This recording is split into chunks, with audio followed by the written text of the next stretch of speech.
Hello again everyone, welcome back again di Bitcoin update. And I want to say thank you very much guys. Di previous Bitcoin update 500 likes tercapai, artinya confirm ya, seperti yang saya sudah bahas juga di PP Coin. But something very interesting adalah pas banget 500 likes. Bolehlah teman-teman kasih bonus gitu ya, 550 atau 525, 500 pas banget.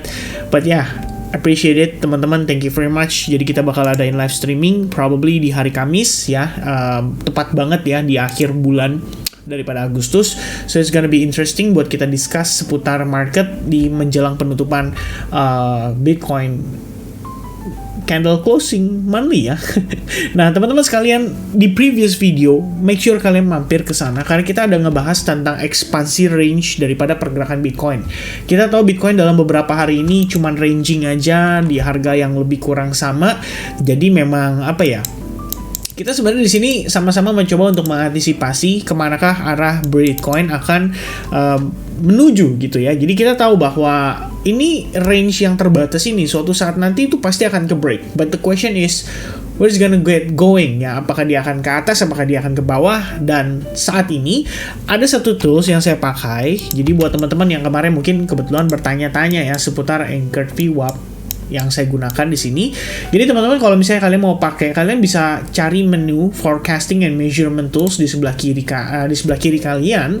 Lalu kalian bisa lihat di sini ada yang namanya Anchored VWAP. Nah, VWAP itu sebenarnya dia automatic dan auto produce every day. Tapi kalau kita pilihnya Anchored VWAP, kita punya keleluasaan dalam menentukan di manakah titik jangkar pertamanya untuk kita menentukan apakah di sini bisa berfungsi sebagai ya dari swing high-nya kita pengen tahu resistance-nya ada di mana, atau dari swing low-nya kita pengen tahu support level-nya tuh ada di mana. Nah, saat ini karena kita tahu highest Bitcoin so far selama beberapa minggu terakhir, itu karena bukan minggu ya, beberapa hari terakhir itu ada di kisaran 26.791, kita bisa tarik dari sana. Dan saya menggunakan untuk settingnya ya, kalau teman-teman nanya ya, saya pakai 0,5 yang bands multiplier-nya. Sebenarnya yang upper band-nya nggak perlu dipakai, tapi untuk menambah confluence aja kita pakai upper band-nya. Dan di sini teman-teman bisa lihat VWAP-nya sendiri itu yang tengah yang warna hitam,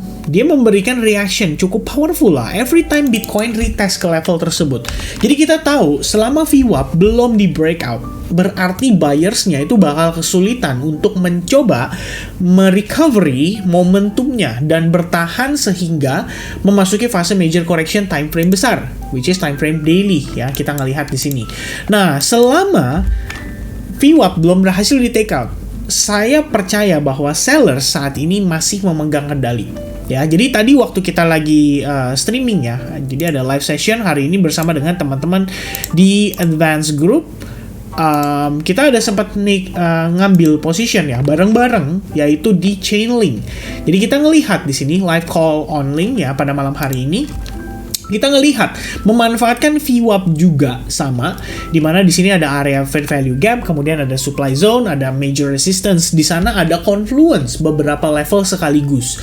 Dan setelah rejection candle di time frame 1 jam, kita decide untuk entry short position. Dan of course di sini kita action pada saat lagi live session ya tadi ya. Dan so far pergerakannya cukup oke untuk Chainlink after rejection dari VWAP-nya, dan menjelang closing jam 3 kita ngelihat di sini sellersnya semakin agresif ya pada Chainlink. Jadi saya sudah decide langsung untuk set SL di break even kalau misalkan close candle jam 3-nya bagus ya, untuk terkonfirmasi aja. Nah, melihat pergerakan pada Bitcoin ini sedikit banyak juga menjadi daya tarik dari sellers untuk masuk kembali.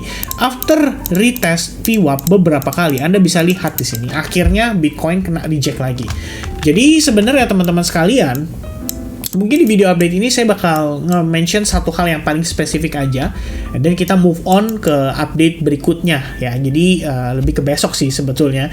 Jadi saya pengen ngasih quick update aja bahwa untuk kita ngelihat Bitcoin biasnya back to bullish, I'm gonna stick with apa ya, kalau kita bisa bilang ya, stick with skenario yang sebelumnya kita sempat mention, yaitu soal box berwarna ungu ini.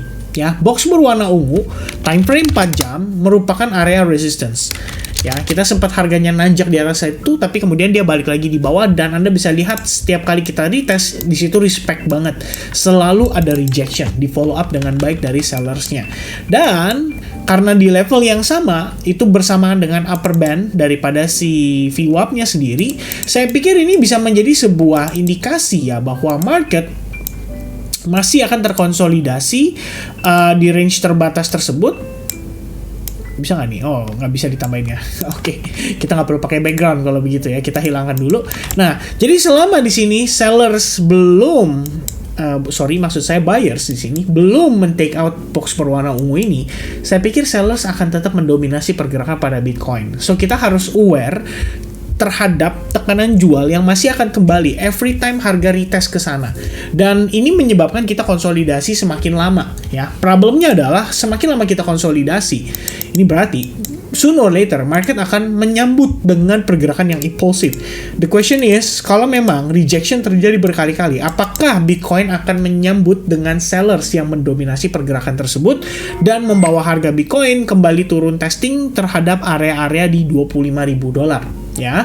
Buat saya jadi simple banget teman-teman. Perhatikan box berwarna ungu. That's it ya. Key level kita adalah di 26.250. As long kita belum close di atas level tersebut, berarti probabilitas untuk market yang kita lihat bisa mengalami rejection. For example di sini Phantom kena reject, pas di VWAP juga ya. Optimism juga sama ya. Di sini kalau optimism sendiri sebenarnya kemarin kita sempat ada analisis juga ya. Pandangan saya lebih kurang seperti ini. Jadi kayak retest dulu terhadap supply zone and then harga reject kembali. Dan so far ya terjadi demikian ya, sejalan dengan analisis tersebut. Kemudian Chainlink di sini live call kita execute bareng-bareng dan masih ada PP Coin. Nah, PP Coin teman-teman, saya tadi sempat tanya di teman-teman Telegram, mau nggak day to day update? Kita update PP Coin nih untuk beberapa hari ke depan. Jadi kalau misalnya kalian setuju, kalian harus leave reaction di video HBAR yang terakhir. So make sure kalian mampir ke Telegram kita dan subscribe Telegram kita untuk dapat update day to day-nya di altcoin specifically tertentu yang kita akan review. Ya, lebih kurangnya seperti itu. Dan kita punya Monero juga di sini. Saya expecting dia mengalami retracement terlebih dahulu dan tampaknya retracement itu telah tiba. Ya, telah tiba pada Monero. So I'm gonna look for potential short position kalau misalnya kita udah ngedapetin rejection dari area fair value gap itu. Ya, jadi untuk saat ini menurut saya sangat menarik, ada beberapa setup yang bisa di-execute untuk sell short. Kemudian di sini Bitcoin-nya juga sama, selama dia belum breakout dari 26.250 dan close candle di atasnya, kita berarti antisipasi sellers masih bisa masuk kembali ke market dan menekan harga bergerak lebih jauh. Oke? So for now, be safe teman-teman sekalian, tetap follow trendline atau tetap follow trendline lagi ya, tetap follow trend, tetap follow money flow. Selama sellers in control, berarti kita nggak perlu terburu-buru juga. Tentu saja teman-teman yang mau melakukan akumulasi, ya ini adalah area-area murah ya, bisa di-consider. Tapi teman-teman boleh consider untuk size-nya juga diatur dari sekarang. Jadi jangan terlalu agresif, karena kita ngelihat probabilitas sellers kembali itu masih ada. Oke? So be safe everyone, and I'll see you guys again in the next update for market and Bitcoin. Cheers guys, bye bye.